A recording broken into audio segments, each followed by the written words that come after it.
get your phone calls to the unprecedented event of a former president who's vying to become president again, Donald Trump, getting indicted after a grand jury in Manhattan voting to indict.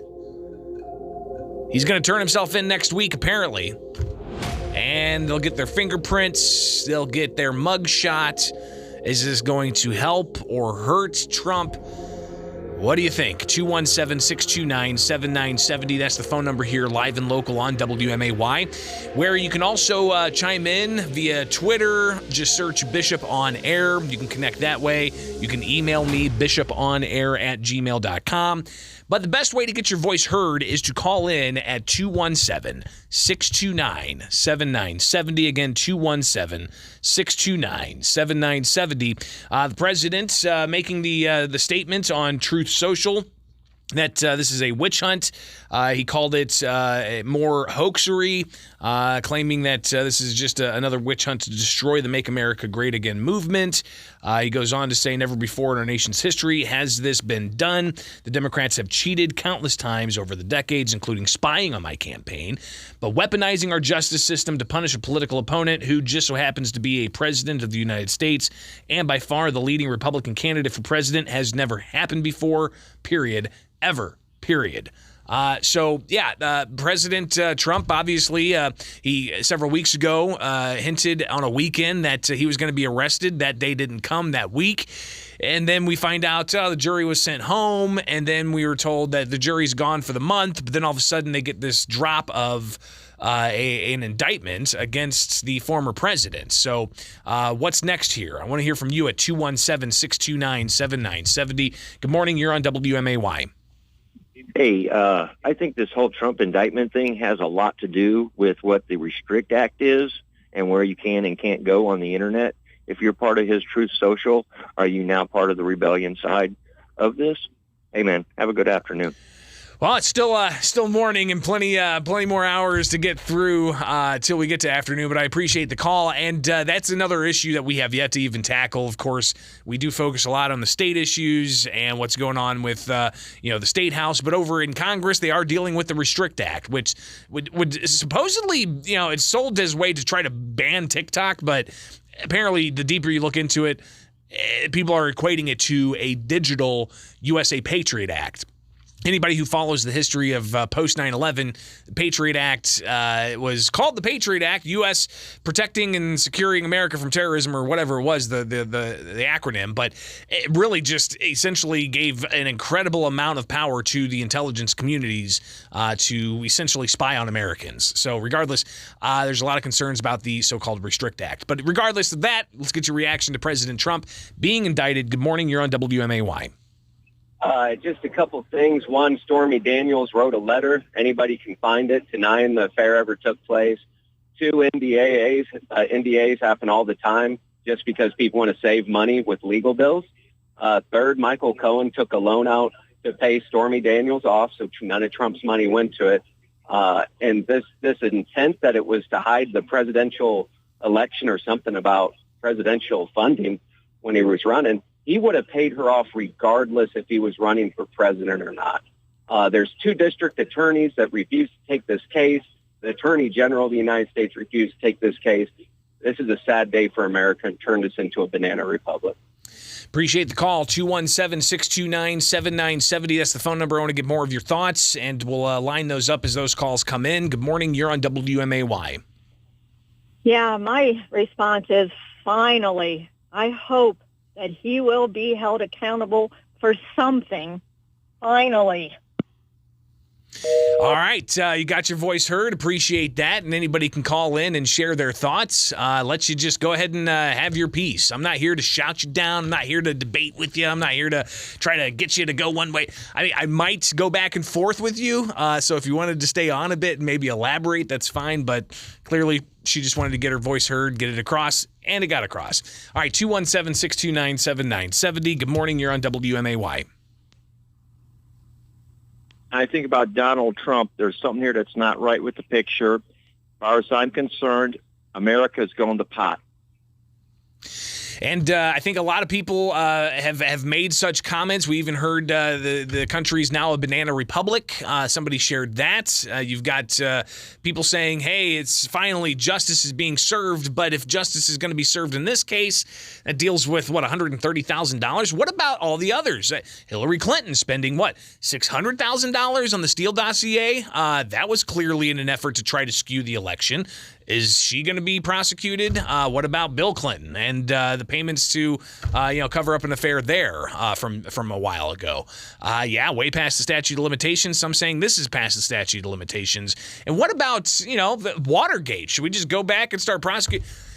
So the question is equal laying out of justice, or do you see kind of a two-tiered system of justice? Plenty more phone calls coming in. We'll get to them. Good morning. You're on WMAY.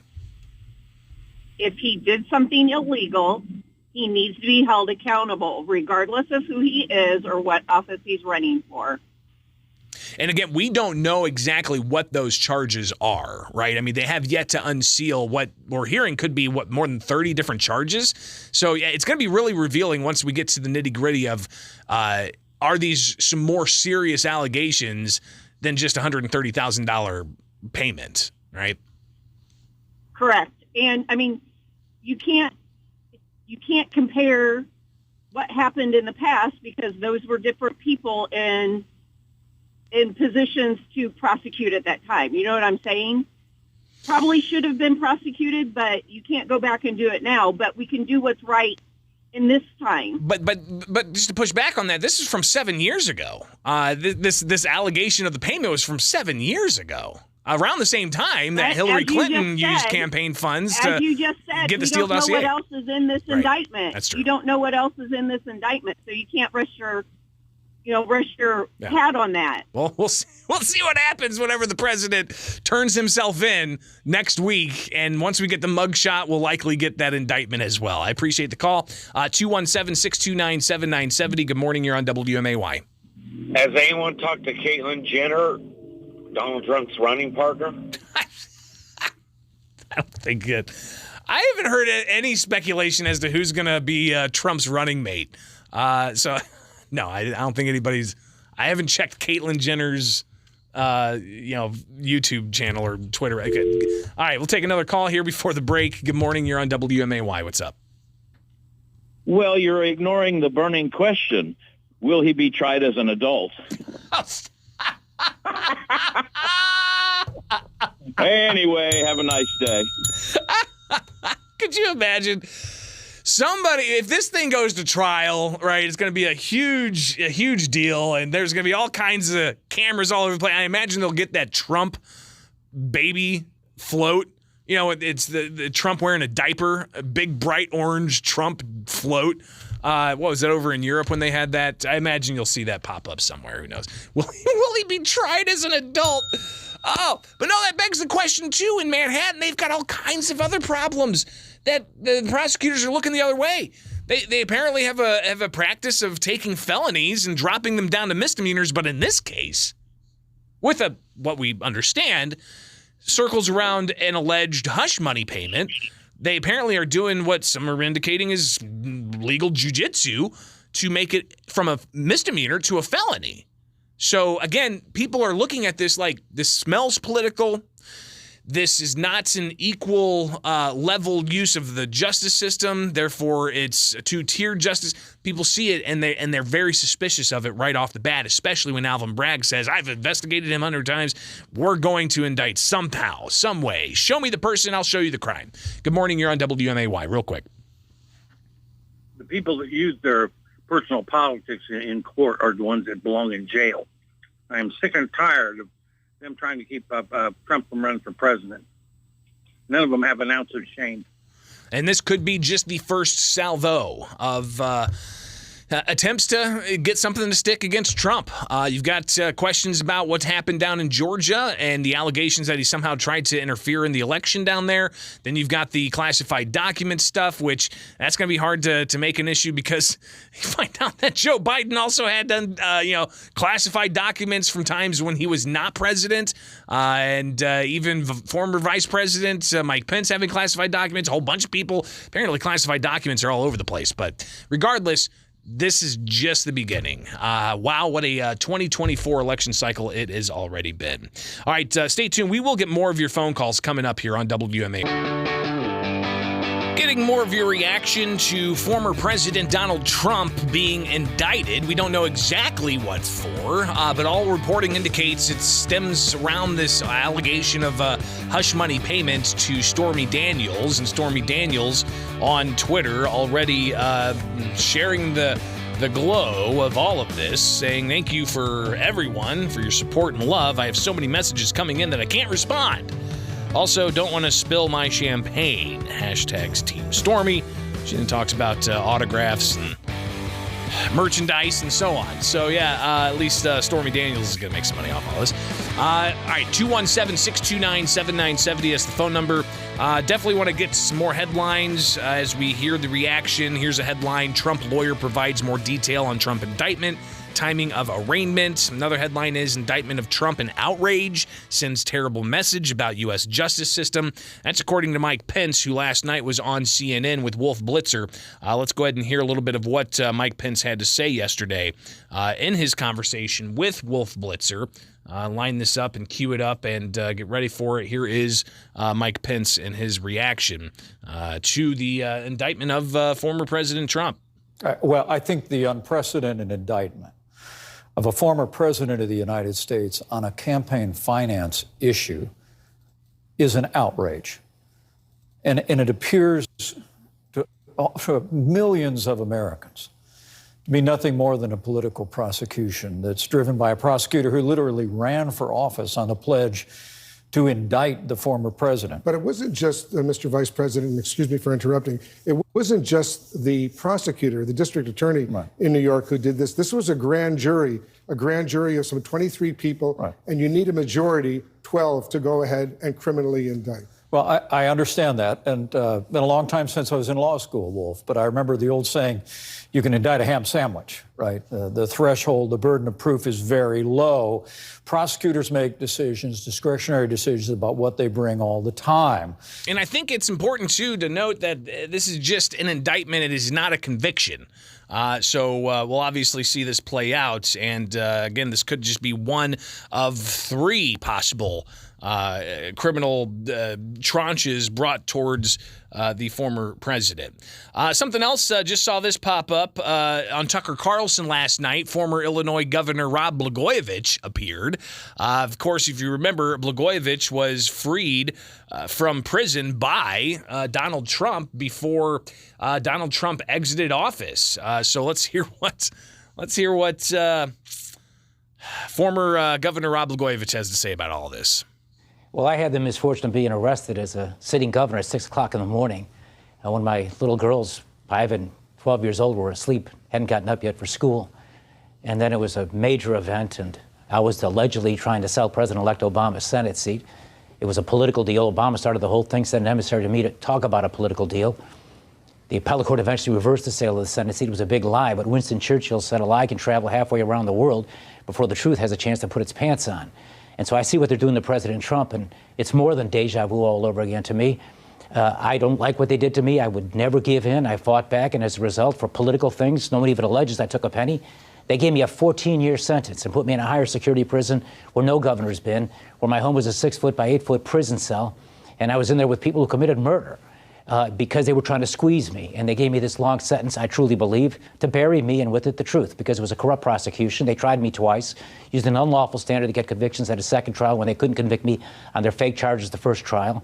And they did it to a Democrat governor at the AAA level. What they're doing now to President Trump at the major league level is not only frightening, but this is probably I would say, the most threatening thing to our republic since South Carolina fired shots at Fort Sumter that started the Civil War. This is a very serious thing. And I would say to my fellow Democrats, I was a Democratic governor, the first one to endorse President Obama. I supported Nancy Pelosi when I was a member of Congress. I would say to my fellow Democrats, put your country above your hatred for Trump and be against this weaponization of prosecutions by political people who have uncontrolled power and are going to destroy our freedoms. So Blagojevich essentially equating this to some of the first shots that started some very tumultuous times in the United States. Interesting to hear that, but a lot of you are going to write that off because, hey, it's Blagojevich, right? Nobody really likes Blagojevich anymore, right? Meanwhile, some other headlines here. White House says it has no comment on the Trump indictment, while House Speaker McCarthy, he's saying that they're vowing to hold the Manhattan District Attorney accountable for its unprecedented abuse of power. 217-629-7970. Let's get more of your reaction. Good morning. You're on WMAY. Yeah, Greg. The truly sad situation here is that Trump was supposed to go to trial April 6th in the Elizabeth Jean Carroll defamation lawsuit. His lawyers will now be able to credibly argue that he cannot be in two court cases at the same time, and they will ask for a delay in the Elizabeth Jean Carroll defamation suit against Trump. And this is the truly important case that is legitimate, that really should be heard by the American public, and it probably never will be heard. Yeah, and this kind of goes into the same theme that we've heard other callers raise about how this seems to be somewhat of a distraction, right? Look over here instead of over there. Don't look at the bank failures that are don't look at China getting ready to take over global dominance. Don't look at the Joe Biden, Hunter Biden payments China gave them and all of that scandal. Don't look at any of that. Look, the former president was indicted. Yeah, yep. And when you can't find external enemies, look for an internal domestic enemy. Yeah, that's tried and true all over the world. Appreciate the call, 217-629-7970. Let's get to another one. Good morning. You're on WMAY. Greg, here's another thing we're distracting you from. The mushroom-eating shaman was released from prison. Didn't he get 4 years? How is he released from prison when he's supposed to serve 4 years? Was this good behavior, or was this the criminal justice reforms that some are looking to implement to clear out? What happened there? It's because they held back information that could have exonerated him. No. Yeah. Well, I don't know. All I saw, maybe it's just another hoax. But, no, it's true. Jacob Chansley was released from prison. It's a real story. It's not fake. I actually had it queued up to touch on a little bit later. But yeah, something else that happened as well. No, it's fine. It's fine. And we'll just pull this up. This is from CBS News, so it's not fake news at all. Jacob Chansley, released early from federal prison, transferred to a halfway house. Why? Well, Jacob Chansley, the Capitol writer, and this is CBS News, also known as the QAnon shaman.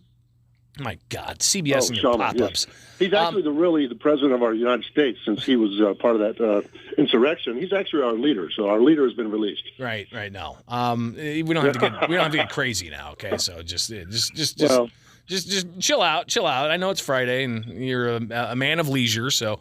But federal prison records indicate Chansley is currently at a residential reentry management facility in Phoenix with a release date of May 25th. He was originally projected to be released July of 2023, but federal prisoners can earn a reduction in sentences over the course of their time behind bars. Chansley was sentenced to 41 months of prison in November of 2021, 2 months after he pleaded guilty to a federal charge of obstruction. Chansley is among the highest profile of roughly 1,000 criminal defendants. According to prosecutors, Chansley proceeded to take pictures of himself at the dais and refused to vacate. Goes on. Bureau of Prison spokesman wouldn't comment specifically on Chansley's case, but noted a statement to CBS News that the 2018 law, known as the First Step Act, changed how frequently federal inmates can earn sentence reductions, with credits last calculated in March. So it looks like they're trying to say that this was because of time served and the credits that he served from serving part of his sentence. But I think you and I saw what the January 6th videotapes Tucker Carlson released that did not indicate Chansley was any kind of threat, let alone a threat to get 41 months behind bars. So did that play into this? I don't know. We know the truth, Greg. We're not some. You got some people on the radio. Well, not you, of course, but they're going happy Insurrection Day or happy Indictment Day or whatever the heck he's eating minis or yapping about. There's just another thing, the fear they have of this man, because they know he's going to be our leader. And they know when he is our leader, the axe is going to fall. The Pit and the Pendulum. You ever seen that movie? That's what they're waiting for. Yeah, it's been a long time. I don't even know if I have seen that movie, but regardless, there's a lot of division in this country, and I think that this indictment is not helping with that division at all. A few other statements I wanted to share with you that were shared last night, including kind of an array here. You've got the Sun-Times reporting that Raja Krishnamurthy, Democrat congressman from Northern Illinois, he's fundraising off of the Trump indictment. And he says, in moments like these, in an email to supporters for campaign cash, we are reminded that no one is above the law, not even a former president. We know Trump will use his indictment to rile up his supporters and raise money for his next presidential bid. We now have the solemn obligation to protect our democracy and ensure Trump and his band of extreme Republicans never hold power again, he wrote in his campaign pitch. Andrew Chesney, a Republican state senator, he said in a statement that today in New York, news of an indictment against former President Donald Trump was made public. It was filed under seal, and specifics coming out in the coming days. In response, Chesney from Freeport says this: I'm extremely disappointed the District Attorney Bragg had decided to weaponize his office. It is a continuation of unrelenting efforts by certain elected officials and many institutional bureaucrats to put former President Donald Trump behind bars. They have come up at him at time and again, and each time their claims have been unsubstantiated. Whether they were targeting a businessman contemplating a run for public office, a current president, or a former president, what they're doing is wrong, it's unethical, and it poses a huge threat to our democracy. And even the Chicago mayoral candidate, Paul Vallis, putting out a statement saying that this unprecedented and historic news begins the process of proving once and for all that no one's above the law and everyone must be held accountable for their actions. A grand jury's reviewed the evidence and found that a crime was committed by a former president that's unprecedented and must be taken seriously. Donald Trump repeatedly and shamelessly violated the rules and norms that govern the office of the president, cheapening the most widely respected elected position in the world and demeaning our democracy. He must be held accountable, and I'm grateful the first step towards justice has been taken. And that's a statement from a Chicago mayoral candidate. So interesting. Surely, some of these statements, as Rajna Krishnamurthy looking to get some campaign cash with his statements. Maybe Paul Vallis is looking to garner a few more voters by putting out that statement, seeming to side with the indictment of Trump. And we've already talked about a slew of other statements from other politicos across the spectrum. This is going to be fascinating to watch. Some concerns, obviously, as this is unprecedented, and as we see the sun come up in Manhattan, police there, what kinds of actions are going to be taken, what kinds of demonstrations are going to be taken. Are you going to see Antifa clash with pro-Trump people? Are you going to see political violence? That's something I think we all should roundly denounce and make sure that we push back against that, because it's the last thing we need in this divided country. Here we are. It's the first page turned in the 2024 presidential election cycle. All right, Springfield's Morning News. I'm Greg Bishop on WMAY.